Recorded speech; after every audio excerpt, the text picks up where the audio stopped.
విజయశాంతి పర్వానికి తెరలేచింది. టీడీపీలో గ్రీష్మ హడావిడి మొదలవుతోంది. తెలంగాణలోనూ ఆంధ్రప్రదేశ్ రాష్ట్రంలోనూ ఎమ్మెల్సీకి ఆ ఇద్దరి ఎంపిక చాలా వరకు ఆశ్చర్యకర పరిణామమే అవుతుంది. ఆశావహుల జాబితాలో వాళ్ల పేర్లు ఎక్కడా కనిపించలేదు. షబ్బీర్ అలీ, జగ్గారెడ్డి లాంటి వాళ్లకు తెలంగాణలో అవకాశం రాలేదు. దేవినేని ఉమా, కొమ్మాలపాటి శ్రీధర్ లాంటి వాళ్లకు ఏపీలో టీడీపీ ఛాన్స్ ఇవ్వలేదు. అనుకోకుండా తెలంగాణ కాంగ్రెస్ విజయశాంతికి, టీడీపీ గ్రీష్మకు అవకాశం ఇచ్చింది. ఇద్దరికి ఎందుకు ఎమ్మెల్సీ టికెట్ ఇవ్వాల్సి వచ్చిందన్న అనుమానాలు ఇప్పటికీ కొనసాగుతున్నాయి. విజయశాంతి చాలా పార్టీలు మారారు. ఉద్యమ నేపథ్యం అంటూ ఆమె చెప్పుకుంటారు.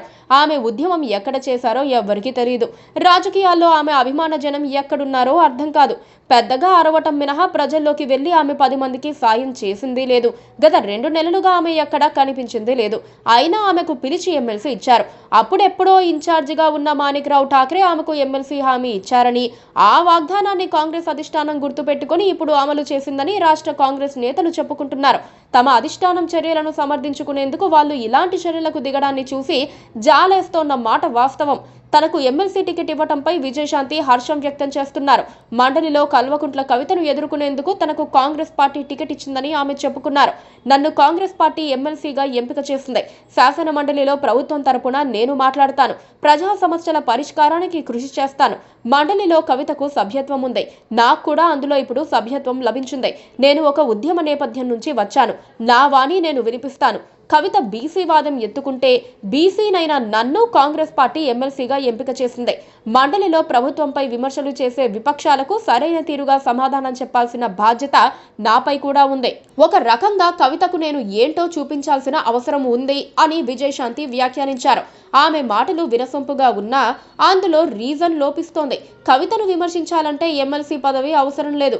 పార్టీ స్పోక్స్ పర్సన్ ఉద్యోగం ఇస్తే సరిపోతుంది. అంతకు మించి మీడియా మైకులు కనిపిస్తే కవితపై తిట్ల దండకం అందుకోవచ్చు. దానికోసం విజయశాంతికి ఎమ్మెల్సీ ఇవ్వాల్సిన అవసరం లేదు. ఒక్క విషయం మాత్రం నిజం, అంతా సీఎం రేవంత్ రెడ్డి అనుకున్నట్లే జరగదని అధిష్టానం నిరూపించాలనుకుంది. రేవంత్ నాయకత్వానికి పరిమితులు విధించామని చెప్పాలనుకుంది. అందుకే ఆయన రికమెండేషన్ లేకుండానే విజయశాంతి పేరును ఖరారు చేసింది. ఈ క్రమంలో విజయశాంతి కూడా ఎవరిని లెక్క చేయకుండా, ఎవరితో పెట్టుకోకుండా ఇండిపెండెంట్ గా ప్రవర్తిస్తారని అధిష్టానానికి తెలుసు. అందుకే ఆమెకు టికెట్ ఇచ్చి తెలంగాణ కాంగ్రెస్ పార్టీలో కొత్త గేమ్ ప్రారంభించాలని కాంగ్రెస్ అధిష్టానం నిర్ణయించింది. కావలి గ్రీష్మ విషయానికి వస్తే అప్పుడెప్పుడో తొడగొట్టిన సీన్ తప్పితే తర్వాత ఆమె ఏం చేశారో ఎవ్వరికీ తెలియదు.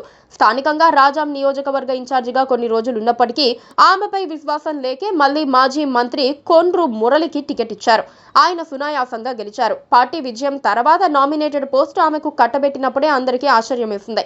అలాంటిది ఆమెకి ఇప్పుడు ఏకంగా ఎమ్మెల్సీ ఇవ్వటంతో టీడీపీలో కొత్త నీరు పారించేందుకు ప్రయత్నిస్తున్నారన్న టాక్ నడుస్తోంది.